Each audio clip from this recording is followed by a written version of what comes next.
Rated PG for parental guidance, The Clone Wars was a great TV show that was primarily aimed at kids between the ages of 8 and 14. In most episodes, the show delivered and pandered to this PG audience, with most of the scenes primarily being focused on the action and glory of a battle. That said, however, every now and then, the writers would seemingly just forget everything about the rating system and would add in scenes that, even as adults, made us a little uneasy and definitely made us internally question why it was in a kids' Cartoon Network TV show. I can't say I'm really complaining though, because it was these dark aspects of the show that made it so memorable for all of us watching. Anyways, let's jump right into it.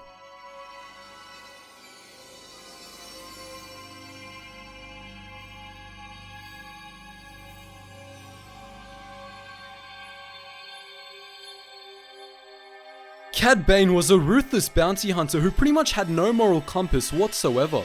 This meant that when he had a job to do, he would do it properly and use whatever instruments he could to decimate anything or anybody in his way.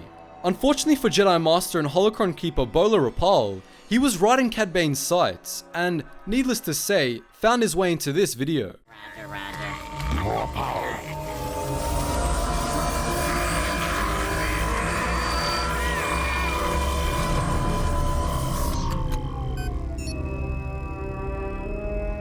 We've lost all his vital signs.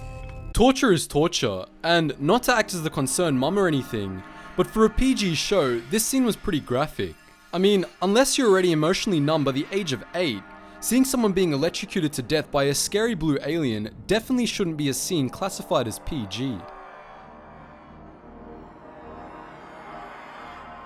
The defense of Kamino was one of the most iconic battles of the Star Wars universe, and truly showed us what the clones were capable of when they were forced into a corner and forced to defend their homeland and, more importantly, brothers.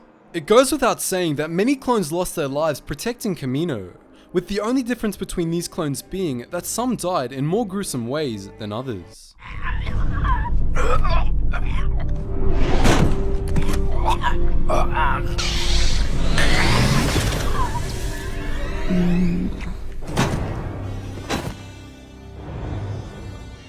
Now, by the looks of things, Ventress seemed very attracted to good old Commander Colt. Unfortunately for Colt, however, despite how it sounds, this wasn't a good thing, and Ventress, being the saddest that she was, gave Colt a brutal yet strangely mesmerizing death that was pretty much unprecedented throughout the show. Romance, love, and passion were things that were largely lacking throughout the Clone Wars TV show, and for good reason, I guess. I mean, after all, we signed up to see clones blasting droids, not Anakin blasting Padme, right? Well, at least I hope so.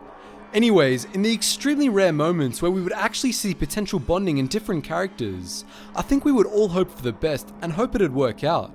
That said, being Star Wars, a lot of things don't turn out for the best, and this was no different in the case of Obi-Wan and his lover, Duchess Satine.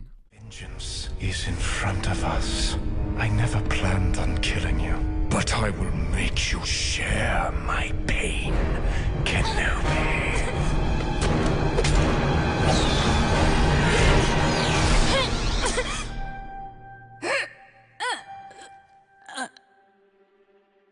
Although by Clone Wars standards, this scene was physically rather tame, it was the emotional aspect of it all that really hit you hard. After countless episodes of character development and building up the romantic tension between Obi-Wan Kenobi and Satine, it was just kind of a shock when she was killed off just like that. And just to rub salt in the wound, of all the people to do it, it had to be Darth Maul as well. Now, I know I've covered this scene in a different video a while before this, but in a list about 5 scenes that made us wonder why the Clone Wars was for kids, I just couldn't skip this one out.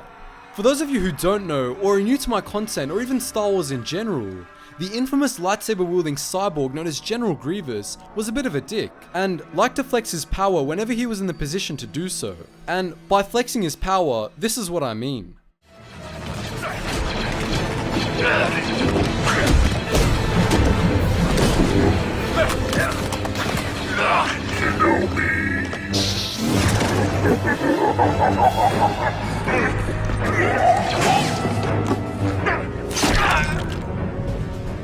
You'll regret that. In my opinion, this scene is the definition of brutal. Although many argue that Grievous in the Clone Wars was but a mere shadow of what he was like in Legends, there were just some scenes that showed us the opposite, and showed Grievous as the clone and Jedi killing machine he was portrayed to be in Legends lore.